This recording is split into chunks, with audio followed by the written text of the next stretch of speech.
Question suivante, elle vous est adressée également, Monsieur le ministre Decken. En l'espèce, elle est double, cette question, puisque c'est Madame Warzé Cavren qui vous interroge tout d'abord sur la sécurité numérique des communes face aux cyberattaques.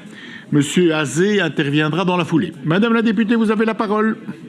Merci, Monsieur le Président. Mesdames, Messieurs les ministres, chers collègues, bonjour. Récemment, la presse, et plus particulièrement ma télé dans le sud namurois, a fait état de cyberattaques rendant temporairement inaccessibles nos sites communaux, donc dans un certain nombre de communes wallonnes. Alors, ce qui est assez étonnant, c'est que les communes elles-mêmes n'ont pas nécessairement été informées et ne s'en sont par ailleurs pas nécessairement rendues compte non plus. Alors, ici, Monsieur le ministre, sachant que la cybersécurité est une préoccupation quotidienne des mandataires locaux, puisque dans nombre de décisions qui sont prises au collège, cela intervient. Je peux parler simplement du choix du serveur. Est-ce qu'il doit être physique ou est-ce que ça doit faire partie d'un cloud aujourd'hui? C'est des questions que nous nous posons donc régulièrement pour pouvoir maintenir ce service public en continu et éviter les attaques. Alors, sachant, Monsieur le ministre, que la lutte contre la cybercriminalité est de compétence fédérale, je vous adresse les questions suivantes. Avez-vous été donc interpellé sur cette cyberattaque soi-disant pro-russe envers les différents sites communaux? Et le cas échéant, avez-vous une méthode de travail pour recenser toutes ces cyberattaques et pouvoir en faire état lors de rencontres interministérielles, puisque, comme je l'ai dit, c'est de compétence fédérale. Et de quelle manière est-ce que les pouvoirs locaux peuvent-ils être soutenus dans toutes ces démarches où ils se sentent souvent fortement impuissants? Je vous remercie. Merci, Madame la députée. Merci, Monsieur le député. Monsieur le ministre Decken, vous avez la parole.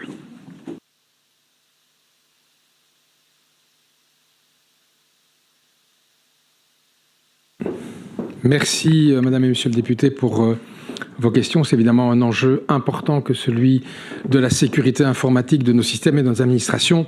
Vous le savez, la Wallonie en a été la première victime voici maintenant un peu plus de 6 mois et on a vu ô combien cette situation pouvait causer des dégâts et des dégâts durables sur notre architecture. Aujourd'hui, nous vivons aussi une situation que j'appellerais, que je qualifierais, je ne suis pas le seul, de guerre hybride, avec des puissances étrangères qui nous sont hostiles, alors directement ou par le biais de tiers. Et donc nous devons rehausser considérablement, évidemment, le niveau de défense et limiter la vulnérabilité de nos systèmes informatiques. Alors, bien sûr, la compétence relève du fédéral en termes de lutte contre la cybercriminalité. C'est d'abord là que les enjeux se passent, mais ça ne suffit pas. Il faut aussi que nous soyons préventifs et proactifs en la matière. Et il y a plusieurs outils qui sont mis en œuvre. D'abord, des collaborations et un savoir-faire qui existent au niveau de l'Agence du développement numérique, auprès desquelles les autorités locales peuvent s'adresser en cas de difficulté, d'une part. D'autre part, il y a bien sûr les formations des agents communaux.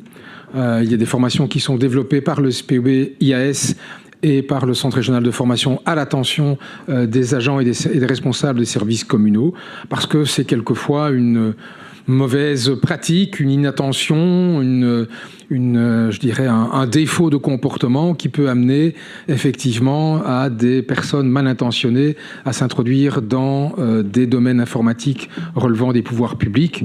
Je pense qu'il faut davantage s'exercer, se préparer à ce type d'éléments-là, changer régulièrement les mots de passe, éviter ce qu'on appelle les phishing ou encore d'autres types d'attaques ou de risques de comportement inapproprié par rapport à cette sécurité informatique. Enfin, il y a des moyens qui sont disponibles et c'est l'application de la convention Top 3 qui a été passée, vous le savez, avec les opérateurs de téléphonie et qui dégage des moyens. Et avec le ministre Jolet, nous avons adressé une circulaire à l'ensemble des communes qui permet de dégager des moyens significatifs pour les communes, 60 000 € en moyenne pour une commune.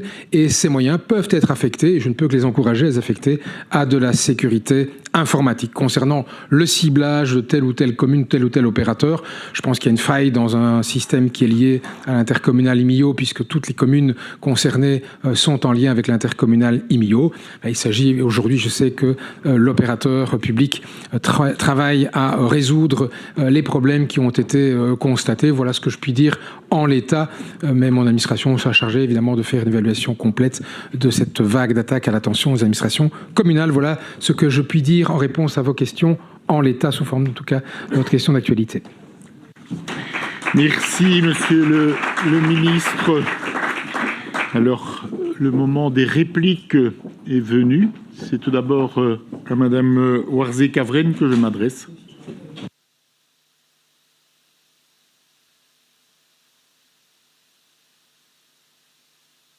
Peut-être le micro de madame Warzé, peut-être. Je me tourne vers les services. Ah, merci. Merci, monsieur le président. Merci, monsieur le ministre, pour votre réponse et les différentes possibilités de prévention. Mais comme vous l'avez dit, la cybercriminalité reste un enjeu important et demande vigilance. Et donc, ce qui peut nous rassurer, nous, pouvoirs locaux, c'est réellement le travail que vous faites ici. Et donc, vous avez parlé d'une évaluation, mais après une évaluation, je suppose qu'il y aura un plan et une mise en œuvre de moyens complémentaires, ou en tout cas pour accompagner les communes face à ce danger permanent, malheureusement. Je vous remercie.